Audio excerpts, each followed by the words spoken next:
जय हिंद। दो टूक में आपका स्वागत है। भ्रष्टाचार के मामले में मंत्री जेल जा सकता है, नेता गिरफ्तार हो सकते हैं, कभी कभी तो अधिकारियों को कुर्सी छोड़नी पड़ती है। लेकिन जिन उद्योगपतियों ने इन घोटालों से पैसे कमाए, ऐसे उद्योगपति जो इन घोटालों के सूत्रधार हैं, जिन उद्योगपतियों ने राजा को घोटाला करने का रास्ता दिखाया, उन पर सीबीआई ने कोई मुकदमा तक दर्ज करने की हिम्मत नहीं की। आज अन्ना हजारे भ्रष्टाचार के खिलाफ आंदोलन पुनः शुरू करने के लिए कोशिश कर रहे हैं, हर प्रदेश में जा रहे हैं। बाबा रामदेव 4 जून से सत्याग्रह करने जा रहे हैं। घोषणा की है कि दिल्ली में वो 1 लाख लोगों के साथ या शायद 10 लाख लोगों के साथ भूख हड़ताल करेंगे और सारे देश में 10 करोड़ लोग उनके साथ भूख हड़ताल करेंगे। लेकिन दूसरी तरफ अंबानी या फिर टाटा, इन बड़े बड़े उद्योगपतियों में ऐसी क्या खास बात है कि इनका बाल भी बांका नहीं होता, सरकार इनकी तरफ आंख उठाने की हिम्मत नहीं करती। क्या ये बड़े बड़े उद्योगपति सरकार चलाते हैं? क्या ये प्रधानमंत्री तय करते हैं? आखिर इनमें ताकत क्या है? राजनीति का खेल कितना गहरा और कितना खतरनाक हो सकता है, इसका एक उदाहरण मैं आपको बताता हूं। अमर सिंह, आप उनका चेहरा याद कीजिए। उनकी जैसी शख्सियत की भारतीय राजनीति में क्या जगह है, उनका महत्व क्या है, आज इसके बारे में आपको कुछ बताएंगे। आपको याद होगा कि कुछ दिन पहले जब अन्ना हजारे ने जन लोकपाल बिल के लिए आंदोलन किया तो सारी राजनीतिक दल, पॉलिटिकल पार्टीज अपना चेहरा छुपाए हुए घूम रही थी। आंदोलन सफल रहा, लोग उनके पक्ष में खड़े हो गए। जन लोकपाल बिल बनाने वाली कमेटी में सिविल सोसाइटी के 5 प्रतिनिधियों को जगह मिली। अन्ना हजारे, शांति भूषण, प्रशांत भूषण, जस्टिस हेगड़े और अरविंद केजरीवाल। अचानक अमर सिंह ने शांति भूषण और प्रशांत भूषण पर हमला बोल दिया। अमर सिंह जी राज्यसभा के इस समय सदस्य हैं। पहले वो समाजवादी पार्टी में थे, अब वो किसी पार्टी में नहीं है, अपनी पार्टी बनाना चाहते हैं। अमर सिंह जी ने आखिर ऐसा क्यों किया, आइए देखते हैं। आज के जमाने में अमर सिंह जैसा दोस्त मिलना मुश्किल है। जिनके पास अमर सिंह जैसे दोस्त हो, उनका बाल भी बांका नहीं हो सकता है। कहाँ मिलते हैं ऐसे लोग जो दोस्त के लिए पूरी दुनिया से लड़ जाएं? अमर सिंह ने यही किया, सीना ठोक कर किया। यह सिर्फ अमर सिंह ही कर सकते हैं। जन लोकपाल बिल के नाम पर पूरा देश अन्ना हजारे का साथ दे रहा था। सरकार डरी हुई थी, राजनीतिक दल खामोश थे, नेता मीडिया से दूर भाग रहे थे। ऐसे में धारा के विरुद्ध अमर सिंह की जबरदस्त एंट्री होती है। उन्होंने एक ही झटके में पूरे आंदोलन की हवा निकाल दी। अमर सिंह के आरोपों से किसी का भी मतभेद हो सकता है, लेकिन उनकी हिम्मत की दाद तो देनी ही पड़ेगी। अमर सिंह ने दोस्ती निभाई है। अमर सिंह का मकसद प्रशांत भूषण और शांति भूषण को लोकपाल बिल तैयार करने वाली कमेटी से बाहर करना नहीं था। उनका एजेंडा अदालत पर दबाव डालना था। अब सवाल ये है कि वो ऐसा क्यों करना चाह रहे थे। मजेदार बात यह है कि अमर सिंह पूरी दुनिया को अपनी बात समझाने में कामयाब रहे। जब उन्होंने शांति भूषण और प्रशांत भूषण पर हमला किया तो लोगों को लगा कि वो कांग्रेस में शामिल होने के लिए कोई चाल चल रहे हैं। किसी को अमर सिंह की चाल की असलियत की भनक तक नहीं लगी। उनकी निगाहें कहीं और थीं और निशाना कहीं और था। अमर सिंह ने एक ऑडियो सीडी का हवाला दिया और जन लोकपाल बिल बनाने वाले 2 कानूनविदों को बेनकाब करने की कोशिश की। अमर सिंह का प्रशांत भूषण पर मुख्य आरोप ये था कि शांति भूषण इस टेप में ये कहते हुए पाए गए कि उनके रिश्ते जस्टिस जी.एस. सिंघवी से अच्छे हैं, अच्छा मैनेज करते हैं। ऐसे लोग भ्रष्टाचार से कैसे लड़ेंगे? इन्हें लोकपाल बिल बनाने वाली कमेटी से बाहर रखना चाहिए। अमर सिंह के बयानों से ऐसा लगा कि वो भ्रष्टाचार के खिलाफ आंदोलन करने वाले नेताओं को आईना दिखा रहे हैं। अमर सिंह की रणनीति को मीडिया भी नहीं समझ सकी। सीडी असली है या नकली, बात यहीं पर आकर टिक गई। प्रशांत भूषण दुनिया को समझाने में लग गए कि किस तरह यह सीडी नकली है। उनके वाक्यों को अलग अलग करके जोड़ा गया है। कांग्रेस पार्टी की भी समझ में नहीं आया कि अमर सिंह क्या करना चाहते हैं। अमर सिंह के बयानों से ये धारणा बन गई कि वो कांग्रेस पार्टी में शामिल होना चाहते हैं, इसलिए वो कांग्रेस के बचाव में अन्ना हजारे और लोकपाल बिल के लिए आंदोलन कर रहे उनके सहयोगियों पर आरोप लगा रहे हैं। यदि अमर सिंह इतने ही साधारण व्यक्ति होते तो शायद इस बुलंदी पर नहीं पहुंच पाते। नोट करने वाली बात ये थी कि अमर सिंह अपनी प्रेस कॉन्फ्रेंस में लगातार जस्टिस सिंघवी का नाम ले रहे थे। वो जस्टिस सिंघवी का नाम क्यों लगातार ले रहे थे? अमर सिंह और जस्टिस सिंघवी का रिश्ता क्या है?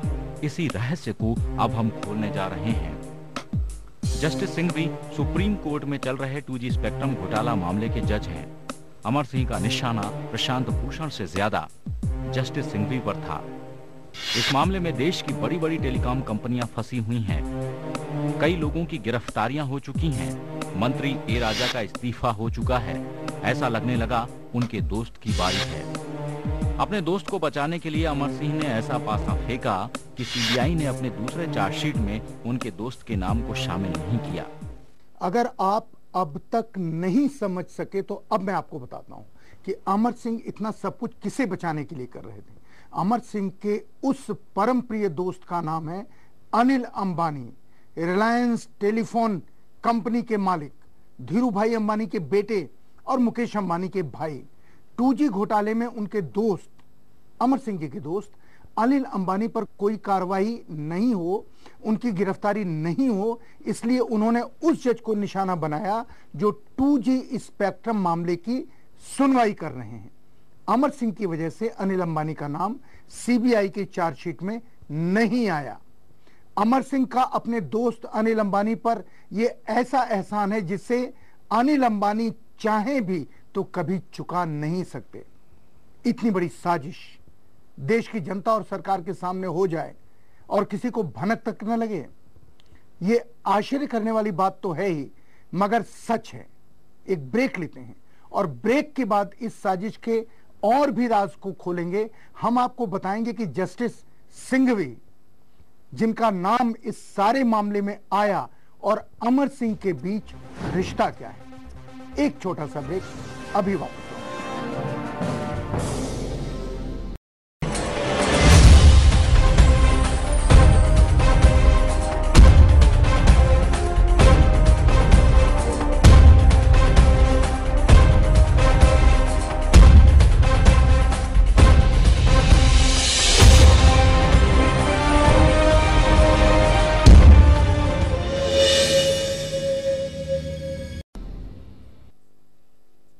ब्रेक के बाद 2 टूक में आपका स्वागत है।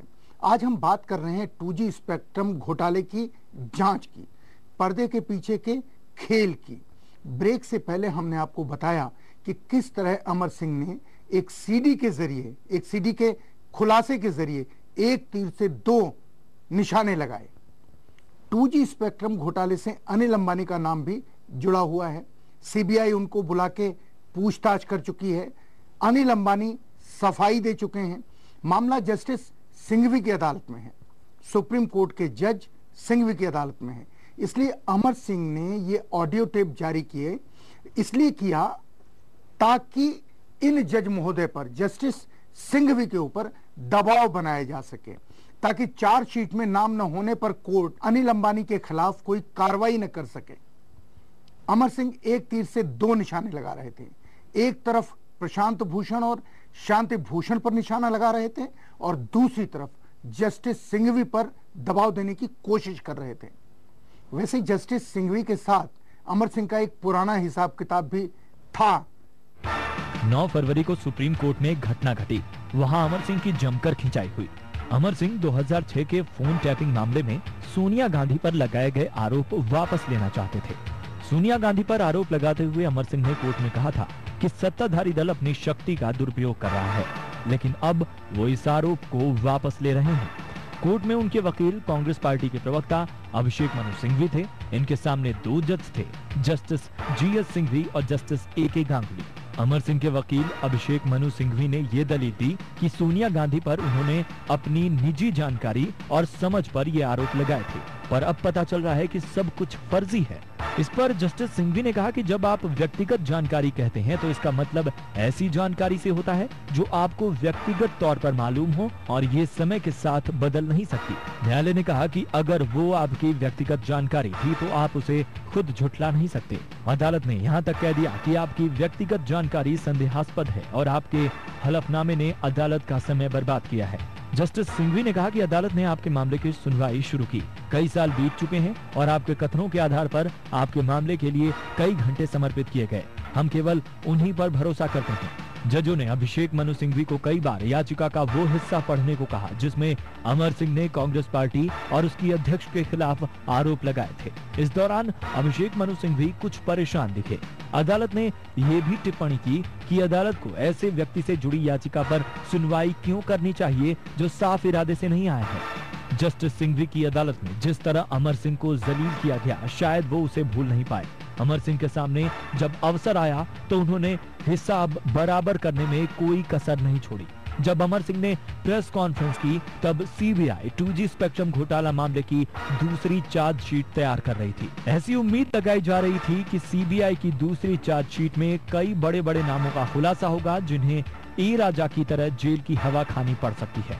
सीबीआई ने 2 अप्रैल को दाखिल 2G स्पेक्ट्रम घोटाला मामले की पहली चार्जशीट में आरोप लगाया था कि पूर्व दूरसंचार मंत्री ए राजा, पूर्व दूरसंचार सचिव सिद्धार्थ बेहुरा, राजा के निजी सचिव R.K. चंदोलिया, शाहिद उस्मान बलवा और संजय चंद्रा आदि की साठगांठ के चलते स्वान टेलीकॉम और यूनिटेक ग्रुप को फायदा पहुंचाने के लिए स्पेक्ट्रम आवंटन प्रक्रिया में अनियमितताएं बरती गईं। इस चार्जशीट में इनके अलावा डीबी रियलिटी के डायरेक्टर विनोद गोयनका और रिलायंस टेलीकॉम कंपनी के गौतम दोषी हरि नायर एवं सुरेंद्र पिपरा का नाम भी है। 24 अप्रैल तक सीबीआई को दूसरी चार्जशीट जमा करनी थी।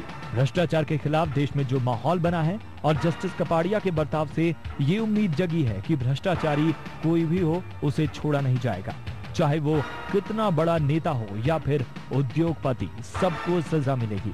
यही वजह है कि सबकी नजर जस्टिस सिंघवी, जस्टिस गांगुली और सीबीआई के डायरेक्टर एपीसी सिंह पर टिकी थी। 24 अप्रैल को सीबीआई ने चार्जशीट दायर की। आश्चर्यजनक तरीके से इस चार्जशीट में बड़ी कंपनियों के बड़े मालिकों का नाम गायब रहा।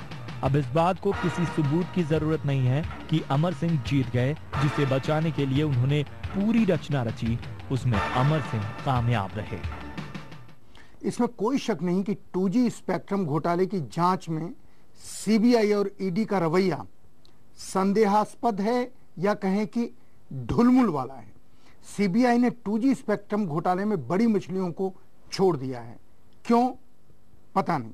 सीबीआई के आरोप पत्र में रिलायंस टेलीकॉम के अनिल अंबानी, एसआर के मुख्य कार्यकारी अधिकारी प्रशांत रोइया और टाटा का नाम शामिल नहीं है, जबकि इस घोटाले में सबसे ज्यादा फायदा इन्हीं लोगों को हुआ है।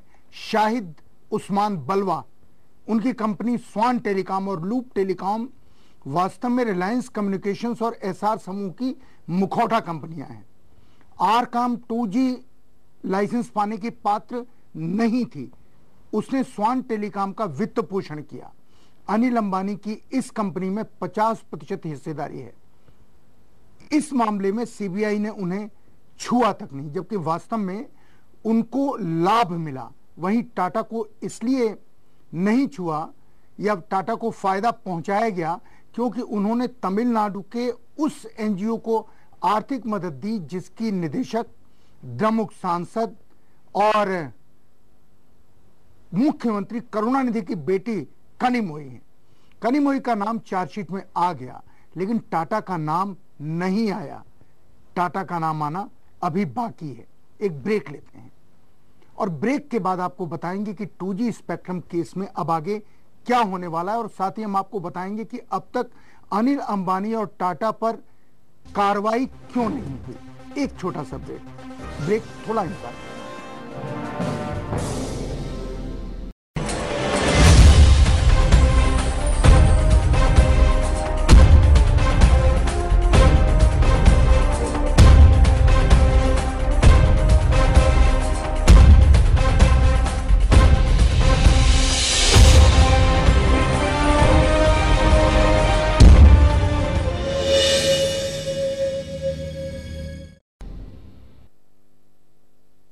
ब्रेक के बाद दो टूक में आपका स्वागत है। आज हम आपको बता रहे हैं कि किस तरह 2G स्पेक्ट्रम मामले में बड़ी मछलियों को छोड़ दिया गया और छोटे खिलाड़ियों पर कार्रवाई की गई। अब हम ये सवाल उठा रहे हैं कि क्यों अनिल अंबानी और टाटा, जिन्हें इस घोटाले से सबसे ज्यादा फायदा हुआ, उन्हें छोड़ दिया गया और उनके कर्मचारियों को पकड़ा गया, जबकि दूसरी छोटी कंपनियों के मालिकों को पकड़ा गया।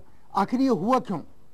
अनिल अंबानी और टाटा के खिलाफ कार्रवाई इसलिए नहीं हो सकी क्योंकि प्रधानमंत्री मनमोहन सिंह और योजना आयोग के डिप्टी चेयरमैन मोंटेक सिंह अहलूवालिया का रतन टाटा के प्रति सॉफ्ट कॉर्नर है। वहीं कहते ये हैं कि अंबानी परिवार का सीधा रिश्ता 10 जनपद और वित्त मंत्री प्रणब मुखर्जी से है। इस बीच खबर यह भी आई और लगभग जानकार लोगों के पास पहुंच चुकी है कि अनिल अंबानी के बड़े भाई मुकेश अंबानी अब अपने भाई के बचाव में मैदान में पूरी तरह से उतर आए हैं।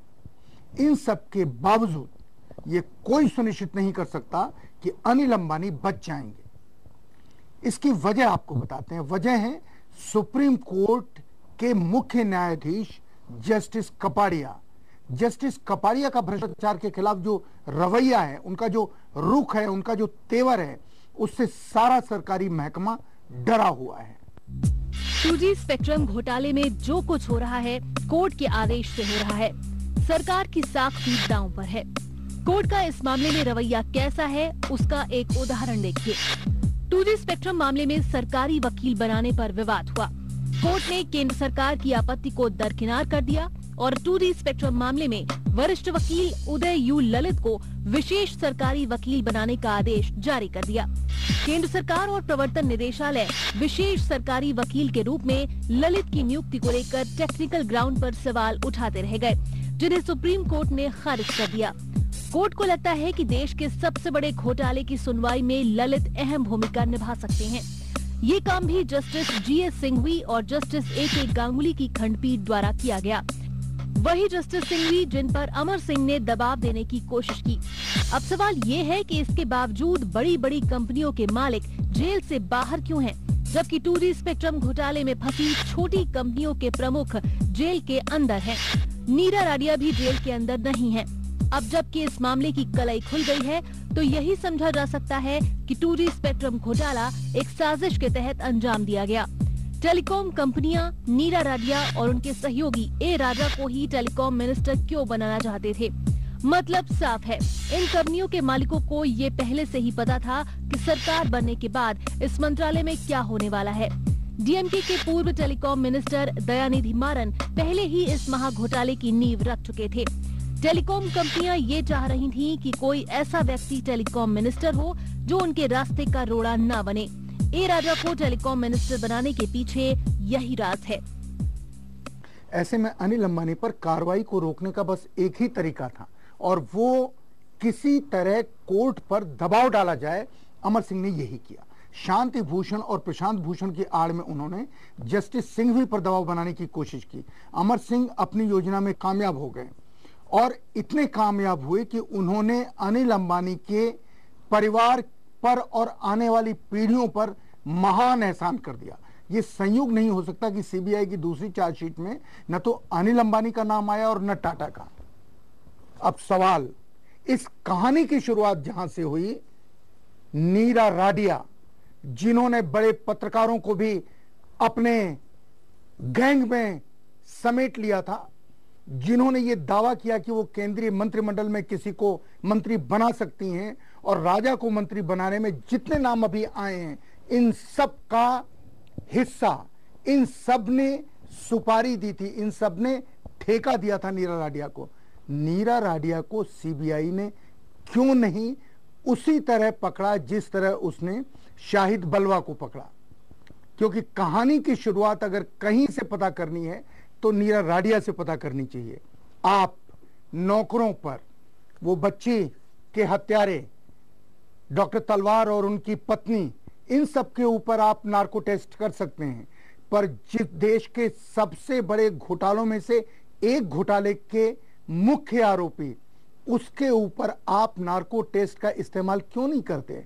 अगर आप करते, सारी सच्चाई, सारी कहानी आपके सामने होती, पर यह सरकार ने नहीं किया, क्योंकि नहीं कर सकती है। ये पूंजीपति, ये बड़े पैसे वाले सरकार चलाते हैं और इसके बदले में हमें मिलता है भ्रष्टाचार, बेईमानी, बेरोजगारी, महंगाई। इनसे लड़ने का, इनका सामना करने का अगर किसी में साहस आज है तो वो आप में है। देखते हैं आप कितना उठते हैं और आप कितनी अपनी आवाज बुलंद करते हैं। हम जो कहते हैं सच कहते हैं, दो टूक कहते हैं। जय हिंद। कैसा लगा आपको हमारा ये कार्यक्रम? आप अपनी राय दे सकते हैं feedback.dotuk@gmail.com पर।